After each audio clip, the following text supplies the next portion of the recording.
मेरे पति समीर अपनी 8 वर्षीय बेटी के साथ एक रेस्टोरेंट में डिनर कर रहे थे। अचानक बेटी चीनू के हाथ के दबाव से चम्मच उसकी प्लेट से छिटककर उसके कपड़ों पर गिर गया और सब्जी छलककर फैल गई। ये देखते ही समीर ने आंखें तरेरते हुए उसे डांटते हुए कहा, चीनू, तुम्हें कब अक्ल आएगी? कितनी बार समझाया है कि प्लेट को संभाल कर पकड़ा करो, लेकिन तुम्हें समझ ही नहीं आता। आखिर अपनी माँ के गंवारपन के गुण तो तुम में आएंगे ही न। ये सुनते ही मैं तमतमा कर बोली, अभी बच्ची है, यदि प्लेट से सब्जी गिर भी गई तो कौन सी आफत आ गई है? तुमसे क्या कभी कोई गलती नहीं होती और इसमें गंवारपन वाली कौन सी बात है? बस तुम्हें मुझे नीचा दिखाने का कोई न कोई बहाना चाहिए। सुमन, तुम्हें बीच में बोलने की जरूरत नहीं है, इसे टेबल मैनर्स आने चाहिए। मैं नहीं चाहता इसमें तुम्हारे गुण आए, मैं जो चाहूंगा इसे सीखना पड़ेगा। मैंने रोष में आकर उसकी बात बीच में काटते हुए कहा, ये तुम्हारे हाथ की कठपुतली नहीं है कि उसे जिस तरह चाहो नचा लो और फिर कभी तुमने सोचा है कि इतनी सख्ती करने का इस नन्ही सी जान पर क्या असर होगा? वह तुमसे दूर भागने लगेगी। मुझे तुम्हारी बकवास नहीं सुननी। कहते हुए समीर चम्मच प्लेट में पटक कर बड़बड़ाता हुआ रेस्टोरेंट के बाहर निकल गया और गाड़ी स्टार्ट कर घर लौट गया। मेरी नज़र चीनू पर पड़ी। वह चम्मच को हाथ में पकड़े हमारी बातें मूक दर्शक बनी सुन रही थी। उसका चेहरा बुझ गया था, उसके हाव भाव से लग रहा था जैसे वह बहुत आहत है कि उससे ऐसी गलती हुई जिसकी वजह से हमारा झगड़ा हुआ। मैंने उसका फ्रॉक नैपकिन से साफ किया और फिर पुचकारते हुए कहा, कोई बात नहीं बेटा, गलती तो किसी से भी हो सकती है। तुम अपना खाना खाओ। नहीं मम्मा, मुझे भूख नहीं है, मैंने खा लिया। कहते हुए वह उठ गई। मुझे पता था कि अब वह नहीं खाएगी। सुबह वह कितनी खुश थी जब उसे पता चला था कि आज हम बाहर डिनर पर जाएंगे। ये सोचकर मेरा मन रोनासा हो गया कि मैं समीर की बात पर प्रतिक्रिया नहीं देती तो बात इतनी नहीं बढ़ती।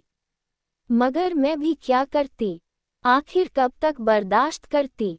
मुझे नीचा दिखाने के लिए बात बात में चीनू को मेरा उदाहरण देकर कि अपनी माँ जैसी मत बन जाना, उसे डांटता रहता है। मेरी चिढ़ को उस पर निकालने की उसकी आदत बनती जा रही थी। हम दोनों कैब लेकर घर आए तो देखा समीर दरवाजा बंद करके अपने कमरे में था। हम भी आकर सो गए, लेकिन मेरा मन इतना अशांत था कि उसके कारण मेरी आंखों में नींद आने का नाम ही नहीं ले रही थी। मैंने बगल में लेटी चीनू को भरपूर दृष्टि से देखा। कितनी मासूम लग रही थी वह। आखिर उसकी क्या गलती थी कि वह हम दोनों के झगड़े में पिसे? विवाह होते ही समीर का पैशाचिक व्यवहार मुझे खलने लगा था। मुझे हैरानी होती थी ये देखकर कि विवाह के पहले प्रेमी समीर के व्यवहार में पति बनते ही कितना अंतर आ गया।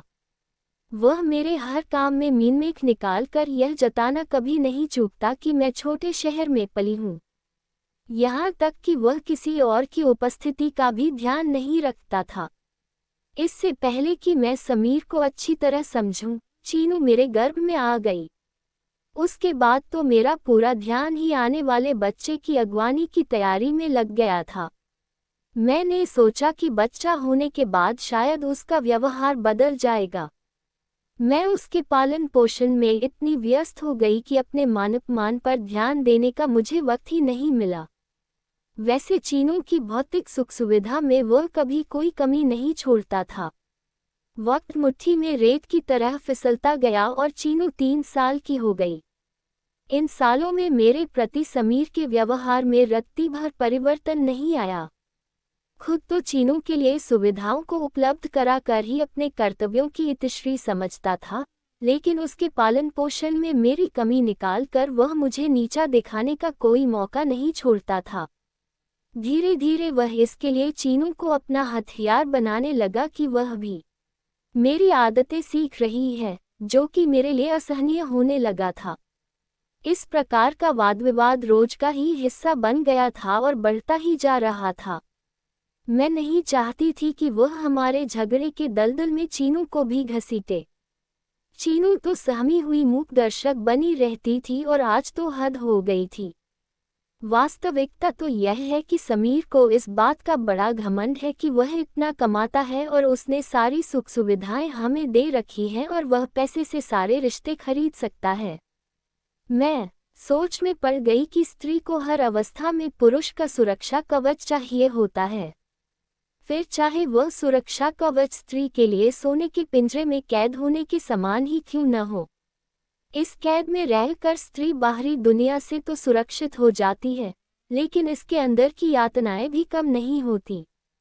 पिछली पीढ़ी में स्त्रियां आर्थिक रूप से आत्मनिर्भर नहीं होती थीं, इसलिए असहाय होने के कारण पति द्वारा दी गई यातनाओं को मनमार कर स्वीकार लेती थीं।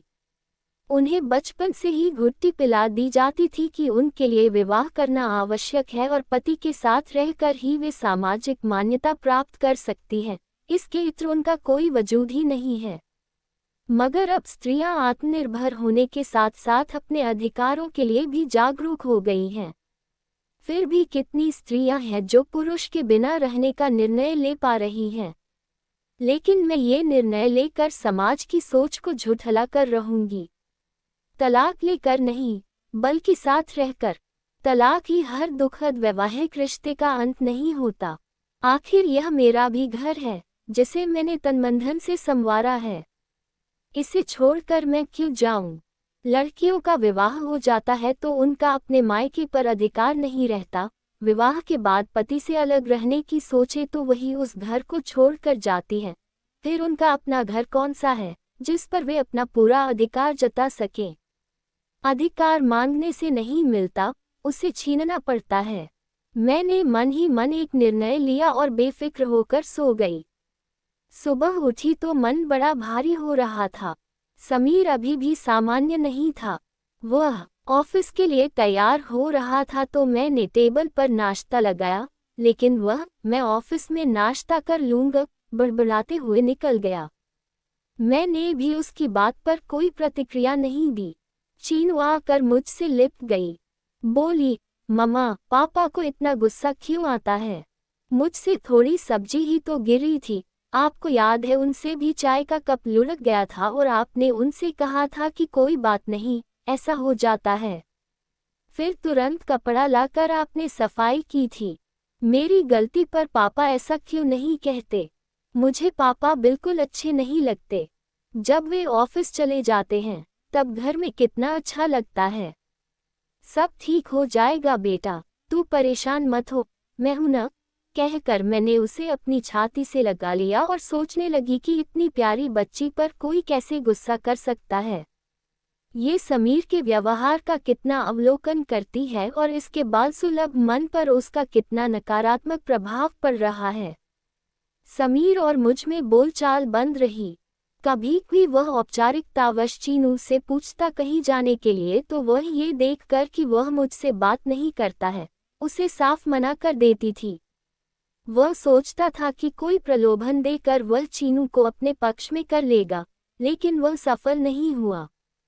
समीर की बेरुखी दिन ब दिन बढ़ती जा रही थी, मनमानी भी धीरे धीरे बढ़ रही थी। जब तब घर का खाना छोड़कर बाहर खाने चला जाता, मैं भी उसके व्यवहार को अनदेखा करके चीनू के साथ खुश रहती। ये स्थिति 15 दिन रही। एक दिन मैं चीनू के साथ कहीं से लौटी तो देखा समीर ऑफिस से अप्रत्याशित जल्दी लौटकर घर में बैठा था। मुझे देखते ही गुस्से में बोला, क्या बात है, आजकल कहाँ जाती हो बताने की भी जरूरत नहीं समझी जाती। उसकी बात बीच में काटकर मैं बोली, तुम बताते हो कि तुम कहाँ जाते हो। मेरी बात और है। क्यों? तुम्हें गुलछर्रे उड़ाने की इजाजत है, क्योंकि तुम पुरुष हो, मुझे नहीं। क्योंकि? लेकिन तुम्हें तकलीफ क्या है? तुम्हें किस चीज की कमी है? हर सुख घर में मौजूद है, पैसे की कोई कमी नहीं, जो चाहे कर सकती हो। गुलछर्रे उड़ाने वाली बात सुनकर वह थोड़ा संयत होकर मेरी बात को बीच में ही रोककर बोला, क्योंकि उसके और उसकी कुलीग सुमन के विवाहेतर संबंध से मैं अनभिज्ञ नहीं थी। तुम्हें क्या लगता है, इन भौतिक सुखों के लिए ही स्त्री अपने पूर्व रिश्तों को विवाह की सप्तपदी लेते समय ही हवन कुंड में झोंक देती है और बदले में पुरुष उसके शरीर पर अपना प्रभुत्व समझकर जब चाहे नोचखोट कर अपनी मर्दानगी दिखाता है। स्त्री भी हाड़ मांस की बनी होती है, उसके पास भी दिल होता है, उसका भी स्वाभिमान होता है। वह अपने पति से आर्थिक सुरक्षा के साथ साथ मानसिक और सामाजिक सुरक्षा की भी अपेक्षा करती है। तुम्हारे घर वाले तुम्हारे सामने मुझे कितना भी नीचा दिखा लें, लेकिन तुम्हारी कोई प्रतिक्रिया नहीं होती। तुम मूक दर्शक बने खड़े देखते रहते हो, स्वयं हर समय मुझे नीचा दिखाकर मेरे मन को कितना आहत करते हो, ये कभी सोचा है? ठीक है, यदि तुम यहाँ खुश नहीं हो तो अपने मायके जाकर रहो, लेकिन चीनू तुम्हारे साथ नहीं जाएगी। वह मेरी बेटी है, उसकी परवरिश में मैं कोई कमी नहीं रहने देना चाहता। मैं उसका पालन पोषण अपने तरीके से करूँगा। मैं नहीं चाहता कि वह तुम्हारे साथ रहकर तुम्हारे स्तर की बने। समीर के पास जवाब देने को कुछ नहीं बचा था, इसलिए अधिकतर पुरुषों द्वारा प्रयोग किया जाने वाला अंतिम वार करते हुए चिल्लाकर बोला, चिल्लाओ मत। सिर्फ पैदा करने से ही तुम चीनू के बाप बनने के अधिकारी नहीं हो सकते। वह तुम्हारे व्यवहार से आहत होती है। आजकल के बच्चे हमारे जमाने के बच्चे नहीं हैं कि उन पर अपने विचारों को थोपा जाए। हम उनको उस तरह नहीं पाल सकते जैसे हमें पाला गया है।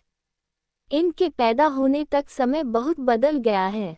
मैं उसे तुम्हारे शासनात्मक तरीके की परवरिश के दलदल में नहीं धंसने दूंगी। मैं उसके लिए वह सब करूंगी जिससे कि वह अपने निर्णय स्वयं ले सके, और मैं तुम्हारी पत्नी हूँ, तुम्हारी संपत्ति नहीं। ये घर मेरा भी है। जाना है तो तुम जाओ। मैं क्यों जाऊं? इस घर पर जितना तुम्हारा अधिकार है, उतना ही मेरा भी है। समाज के सामने मुझसे विवाह किया है। तुम्हारी रखेल नहीं हूँ। जमाना बदल गया, लेकिन तुम पुरुषों की स्त्रियों के प्रति सोच नहीं बदली। सारी वर्जनाएं, सारे कर्तव्य स्त्रियों के लिए ही क्यों?